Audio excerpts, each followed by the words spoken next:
Welcome to the Intimate Partner Violence Video Miniseries 2021 for Trinidad and Tobago, also known as the IPV-TT 2021. My name is Diane Lewis and I'm a victim service provider.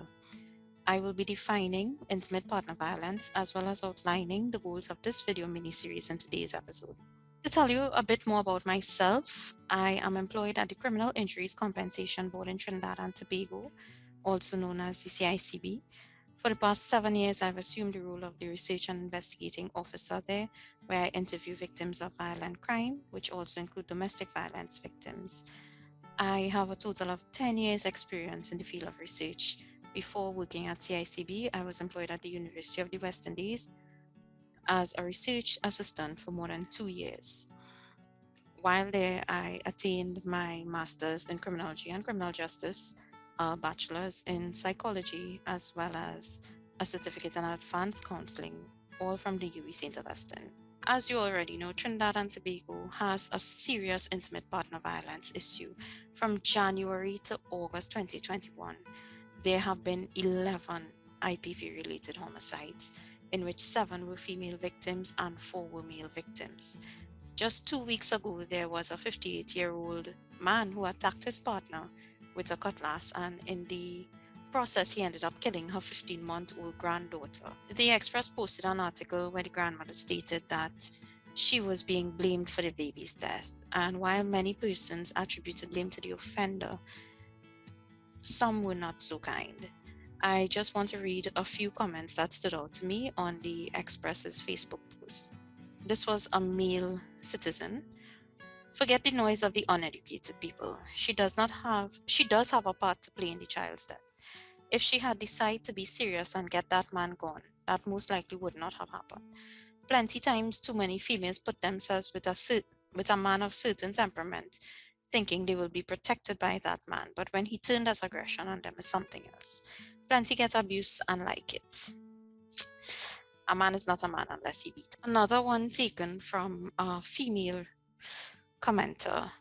Who is to blame then? You keep being abused for a long time and still didn't leave. That one stood out to me because she said you keep being abused for a long time and didn't leave. You keep being abused. The other one was also another female commenter. Yeah, but if you know you're living with a lunatic, why put them in harm's way? My opinion, it's your fault for not thinking straight. These comments were made the day of the child's funeral. Not only were they insensitive, but it came from a place of deep ignorance. Unfortunately, this is not something that's new to Trinidad. Many citizens hold these very same perceptions when it comes to domestic violence and intimate partner violence, and I'm hoping with this project they would be educated so that we could be kinder to one another and be able to help someone rather than criticize them when you have not been in their situation. So, what is intimate partner violence?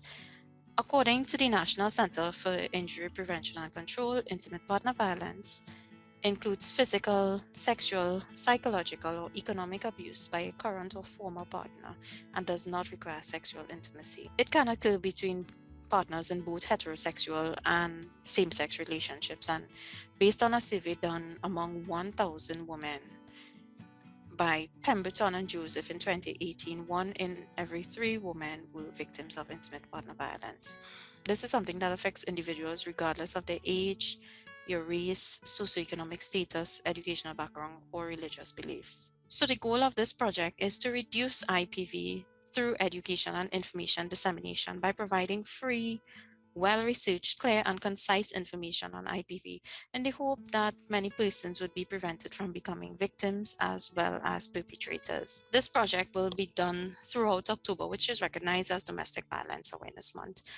It entails 10 episodes of a video mini-series on IPV information, where each episode will last an estimated 5 to 10 minutes. So throughout this project, I will be discussing the types of intimate partner violence, the types of abuse that can occur in intimate partner relationships, the impact of IPV, risk factors for IPV, as well as IPV in relation to Trinidad and Tobago, such as the organizations and resources accessible, how we can improve, as well as some of the statistics from 2020 and 2021. There will also be 2 in-depth interviews with victims of IPV, where they will share their experiences and how they dealt with them, um, to help persons understand exactly what they go through. Of course, these interviews will not last 5 to 10 minutes. It will be longer, about 45 minutes each. So look out for that. Another online survey was sent out to collect information on people's direct or indirect experiences of IPV. This survey was collected among 29 respondents, which showed the following notable trends. 37.9% of the persons reportedly experienced or witnessed IPV. 17.2% were unsure, and the remaining 44.9% reported that they had not experienced that. 24.1% reported no abuse, while the remaining 75.9% experienced at least one form or a combination of several types of abuse. This part shocked me. 86.3% of the respondents did not know the contact number for the emergency services in Trinidad and Tobago, nor the domestic violence hotline, although 82% reported knowing at least one person who was a victim of IPV. So, throughout these episodes, I will be doing a citizen question segment where I take questions that were sent in from citizens and answer them directly for you here. So, the question for today is, the term intimate partner violence is a bit confusing. Why not just use the term domestic violence? This question actually came up quite a lot. The term IPV is often used interchangeably with the term domestic violence, but the term IPV helps us to distinguish the abuse that takes place in an intimate partner relationship from other types of domestic abuse. So you can say that domestic violence is an umbrella term for different types of family-related violence, and IPV happens to fall under this umbrella. Therefore, domestic violence could also include things like child abuse or elder abuse. And in working to combat the issue of domestic violence, many researchers tend to separate the different types of domestic violence, as there would be different types of abusive behavior experienced or encountered in each, as well as the impact and the risk factors would be different. So, as a result, each type of abuse would require different treatments and different tools to address the issue, and hence the reason why for distinguishing between both. Well, look out for the next episode on the IPV statistics for Trinidad and Tobago on October 4th, 2021. Should you have any questions on intimate partner violence or any queries regarding the information I just shared, please feel free to reach me at the email address listed on this slide. Thanks for listening.